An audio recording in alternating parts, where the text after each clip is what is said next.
up, guys? Ep.22 here. Welcome back to an episode of Katawa Shoujo. Last time we left off, we got a letter from Iwanako, which we read, which was a little sad and disappointing, but, you know, life goes on. We got Lilly, Bay, and then, I'm trying to remember because it's been a while since I've played. I know episodes have been kind of scattered all over the place with this series specifically. It's because I've been doing a lot of other things and personal stuff and work. So I know the series has been, like, thrown all over the place, and I apologize. I'm trying to get more videos of this out. But regardless of that, and then we met up everybody on the roof. We ran into Emi. We're all eating lunch on the roof. I almost had a heart attack midway through lunch, which was nice. And now situations are a bit awkward, even though we're all kind of still chatting. But yeah, let's jump right back into another episode of Katawa Shoujo. Oh, Emi? She looks up, a box of juice halfway to her mouth. I haven't told you of my score yet, have I? Yeah, well, you're half 4, and so your score doesn't count anyway. Let's take an eyebrow. I inquisitively turned to Lilly. What was your test result, anyway? She gives a cheeky grin. 100%. Perfect score. No way. All I can do is hang my mouth open and wonder. Considering those tests are insane even for native speakers, I can only imagine she's gone and done something like committing to mind part of the dictionary. A gift for rote memorization, maybe. That's... See? Only someone part 4 and could get a score that good. See. Lily and I grin at Emi's expense. Her reaction identical to mine when I first tripped on that little landmine. Lily's foreign ancestry doesn't raise a point, though. Ah, that's right. You leave tomorrow for Scotland, don't you? That's correct. Emi heard some rumors about it. It seems word's spreading quickly, considering I only told a friend in my class a couple days ago. It must be so nice to go halfway around the world on a holiday. Hey, could you buy me something while you're there? Don't be too shy now. Lily gives a lighthearted giggle, evidently fully expecting Emi's bluntness. The rest of lunch continues much the same as before. The jauntiness from before my heart flutters, thankfully returning in full. As everyone flies off with the appropriate farewells, only Lily and I are left. Hey, Lily. She packs the last of her things into her bag and clips it shut before perking her head up slightly. Thanks for breaking the silence back there. I kind of wanted to stop it, but didn't really know how to. As much as I'd like to sound less morose about it, the letter from yesterday, screwing up a test so badly in class and now my heart makes things very hard indeed. She gives an indulgent smile and nod. I hope she hasn't picked up on it, but knowing her, it's unlikely that she hasn't. Yumi's strong, but only human. We do worry about you, Hisao. Hold on, why would I worry you? Her smiling face collapses before uncomfortably serious. Hisao, we're not ignorant of your situation. Unlike... She suddenly cuts herself short, unsure of whether she should say what she intends to. I give a weak smile and rest my hand on her shoulder. Don't. It's enough that I worry about it. I don't want you all to shoulder my burden. But, if you all worry about it, I have to worry about your worrying, if that makes sense. I'm fine, okay? For a moment, she looks to be lost in thought, carefully pondering how to react. Hisao, do you have any paper left from your food's packaging? I think so. I'll just check. I rummage around my bag for the leftovers from lunch. Eventually? I don't know why I said evidentially. Eventually finding a paper square for my sandwiches package. My eyebrow raises and my expression rather quizzical. I gently place the square into Lily's hands. Without another word, she brings her fingers around it to feel out its edges. This should be large enough. With both of us seated on the roof, the minutes to the lesson ticking away, she proceeds to lay the item on the ground and begin her work in earnest. Is she making origami? Wrapping in silence, I watch her fingers move about on the small square with amazing dexterity. A small fold here, a large fold there. Her fingertips keep a slow but sure pace. Looking up, her expression is calm and placid. The fact her face is pointed well above the sheet in front of her makes the sight of her work all the more curious. Her shoulders slump a bit after finishing one final fold, her work apparently done. It's only when she holds the item up in her hands that I realize what it is. It is origami, that's what I thought. A small origami crane. The light brown thanks to the packaging used, the result looks quite delicate and precious. You can do origami? I taught myself how to do it when I was younger. It improved my dexterity a bit. Huh. A little baffled, I carefully take the small bird from her pale, cupped hands as if it would break from the slightest breath. It seems to be folded quite well, and holds its shape easily. Ugh. We both grab our bags and head out the door, Lily extending her cane as she does so. I hold Lily's handiwork up to my face for further inspection while we walk down the hallway, her hand running along the silver handrails for orientation. If she taught herself origami to improve her dexterity, with the use of her hands meaning so much to her, giving her condition. Ah, so that's it. I smile as I realize the bird's meaning. Everyone here has had to find their own ways of dealing with their conditions. You aren't alone here when you have problems. Thanks, Lily. I appreciate this. She gives a sweet smile and a nod, not using words where none need to be used in her typical manner. All I ask is that you take care of yourself, Hisao. Don't worry, I will. Promise? Promise. And with that, we part ways. To be honest, I don't know what annoys me more. The fact that I could die at any moment, or the fact that everyone knows that. I guess I'll just take each day as it comes, as the unexpected present in my hand reminds me I'm not alone here. Even though I may be like this, I'm not alone. If they worry, if anyone worries, I'll smile. I'll smile enough for all their worries to go away. Aw, that was nice. That was very, very nice.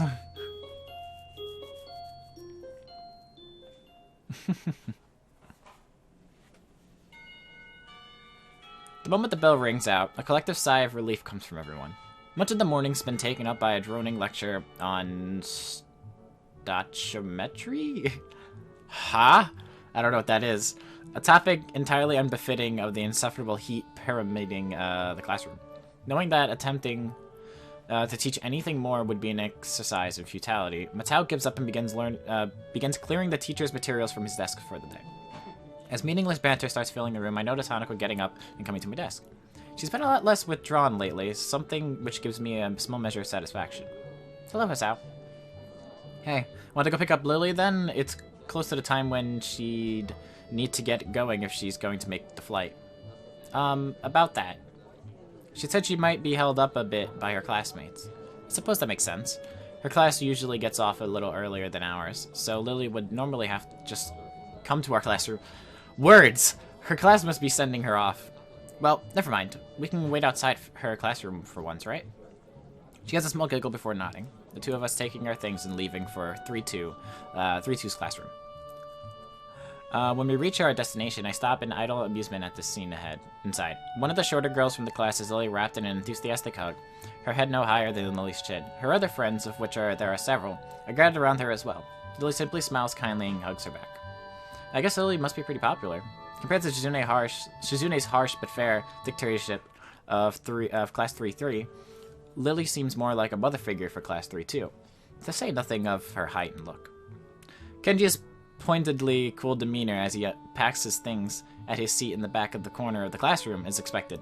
He's no doubt far from a fan of the fuss being made about Lily's leaving. Looking beside me and seeing Hanako's following my gaze, I decide to finally enter the room. Afternoon, Lily. Just me and Hanako. Hanako withers noticeably when exposed to the din being made about Lily. Try as she might, I doubt she'll ever completely get over her social anxiety. Hello. Lily manages to work out our position reasonably well. Her classmate detaching herself without a second word. A look of slight exasperation is written on Lily's face, though I can't say I blame her. Hello, Hisao. Hanako. Do we have much time before the flight leaves? I give a quick glance at my watch, taking the trip to the airport into account. There's a good 10, maybe 15 minutes left, while still allowing for contingencies. Yeah, we still have a few minutes to kill. I wouldn't worry about missing it yet. Is this Hanako? Uh-oh, I think we just inadvertently become entangled in Lily's social web. The girl's probably part of the legally bound faction of the class like Kenji, giving her almost window pane-like spectacles. Her short, roughly cut hair gives her a look that fits her excitable expression. Hello, She takes Hanako's hand and pulls it up and down enthusiastically. I really don't get how girls can be so social to someone they only know as a friend of a friend. While Hanako exchange nervous greetings, I look around the room for my short and overdressed next-door neighbor. Try as I might, he seems to have slipped out of the classroom but without anyone noticing. For a moment, I try to think of a possible career paths that could reasonably benefit from this single skill, before putting my mind to more pertinent matters. Lily seems pleased. if somewhat guarded. But the enthusiasm, Hanako's suddenly excited from those around her. She might not see it, but Hanako's much less panicked about the affair than I'd anticipated. Shuffling my way through the gaggle of classmates, I eventually managed to reach her. Don't worry, Hanako's fine. Thank you. I thought she might be overwhelmed by them. Don't worry, we'll be gentle. Both of us grimace in unison. Hanako's nervous grin stays plastered on her face as another couple of girls moves in to meet her. It's kind of amazing that even just a month ago, she'd never been able to cope with a situation such as this. Even when I first met her, the two of us completely alone, she sprinted from the library. So, got everything you need? It's all packed. I just go by my room to pick it up on the way, and Hanako and I need to change. I guess we better get going then. Hanako? Hanako's head flicks up towards us as a flash, her face rather unmistakably appreciating the fact to extricate herself? Man, this episode has a lot of big words from herself, from the small group gathered around her. Coming! She wants to get the hell out of there. The long taxi ride to the airport is surprisingly pleasant, despite the three of us being rather squished together to fit in the small back seat. On the other hand, maybe despite isn't the word. Lilly pays the fare to the driver as we file out, Hanako's eyes flaring left and right. Thankfully, there aren't too many people around, most of them being inside the main building rather than miling around outside. And look who it is. It isn't hard to spot Akira and Hitakai leaning against a fence while talking to pass the time. A large black traveling bag, complete with wheels and travel handle, leans against the fence alongside them. Hitakai, the first to notice us, pointing us out to Akira, who gives an over-enthusiastic wave. Hey! Hey! I grab Lily's travel bag for her as we go to meet the two, earning a nod of appreciation. Got all my stuff here. You got yours? Plane ticket as well? Don't worry, I have everything. You? Yep, all ready to go. Not without some problems along the way, I might add. The snide remark has his head roughly dragged around by a very firmly clamped-on hand. Haha, yeah, I kinda sorta forgot it was in my trousers pockets. Trousers that I'd put in the wash. Oh no. Don't worry, don't worry. Did you know you can print out tickets if you order online nowadays? It's really cool. Oh yeah, I forgot. This game... whatever. Hitakai pained expression says that this wasn't a solution found quickly. It could have been worse, I guess. We better start off then. Check-in should be ready by now. Yeah, you're right. There's a certain amount of wistfulness in both their voices, to say nothing of the people left behind. Meeting their family again after all these years would be big for them. Lilly? Hanako wraps Lilly in a gentle hug to say goodbye, one which is warmly reciprocated. Lilly and I share a brief hug afterward, each of us saying our goodbyes. Beside us, Akira and Hitakai break off from a small hug and a word or two between them. It would probably look quite nice if not for the almost comical height difference between the two.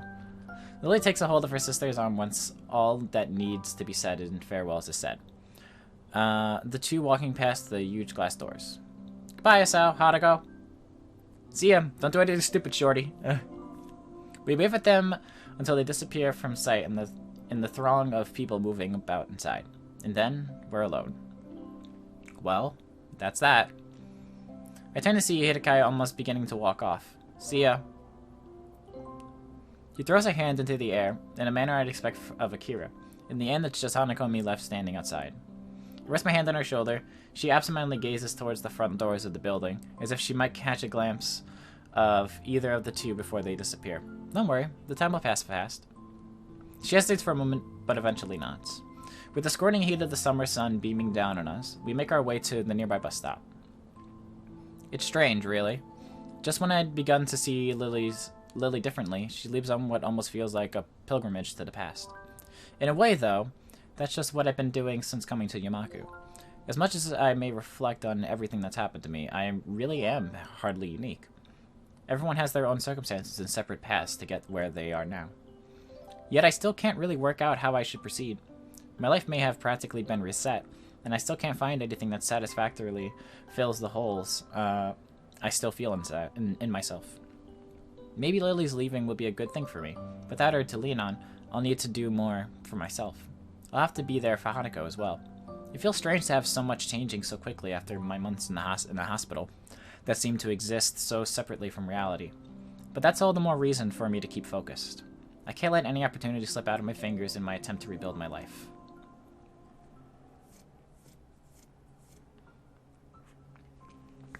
And we on to another chapter, ladies and gentlemen.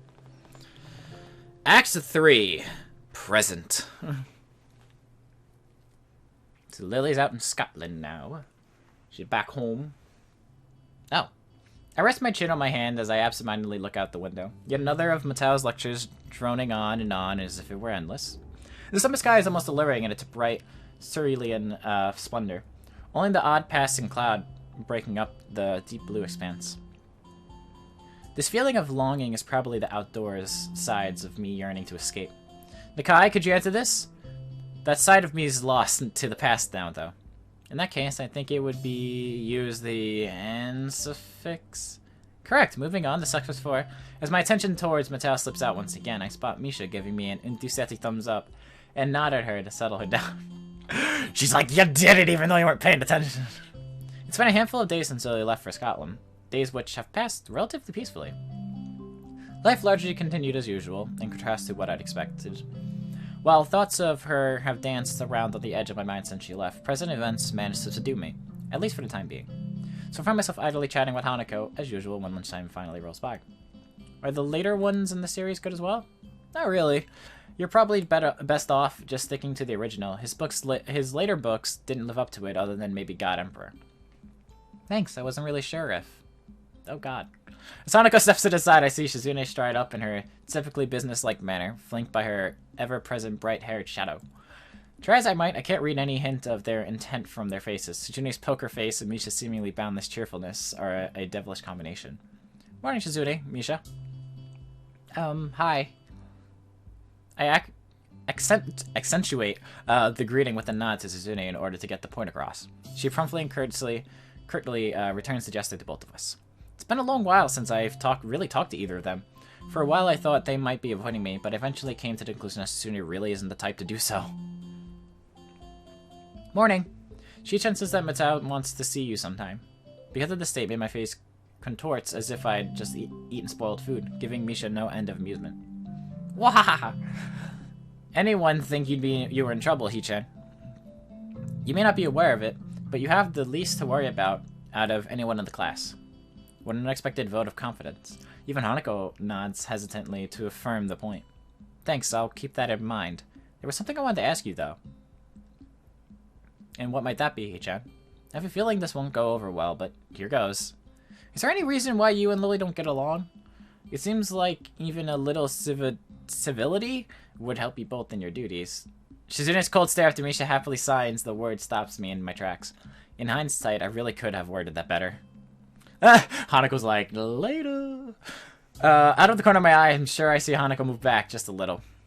Thankfully, Shizune notices this and lets her temper dissipate as she forcefully runs her hand through her hair to let off steam.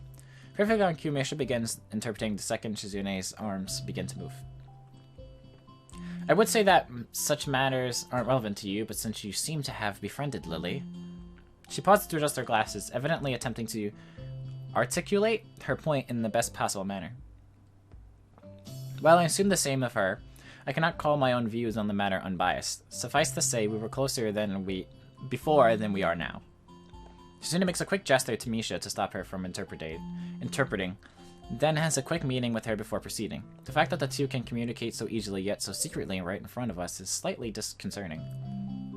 Hanako seems to share my curiosity at the proceedings, looking on with thinly masked interest. As they finish their apque conversation, Misha looks slightly deflated. I guess her opinion on the matter wasn't followed. She then says you should ask Lily about it, as she doesn't want to be the one that gets you involved. Ah, well. I'll just have to ask her when she gets back. At least I can get some information out of Shizune. The two having been on close terms means that they weren't always at each other's throats, or at least not quite to this extent. I understand. Thanks anyway. With a nod and a farewell, the two break away and walk out the door. No doubt headed straight for the student council room. Could have gone worse, I suppose. Hanako lets out a long breath, relieved at the confrontation's resolution. I can't say I blame her. I'll see you later then. Yeah, I'll meet you in the tea room. See ya. With that, she waves and joins the trickle of students leaving the classroom. Alright, and we're going to end off here, guys. So if you guys enjoyed this episode of Katawa Shoujo, if you did, make sure to like button down below. So if you're not subscribed, change to subscribe as well. And yeah, make sure to come back for more Katawa Shoujo now, huh? You do that, 21 episodes into this series already. God damn. Lord knows how much more we have to go. Yeah, guys, that's it for me. It's Ep.22, and I will see you all in another video.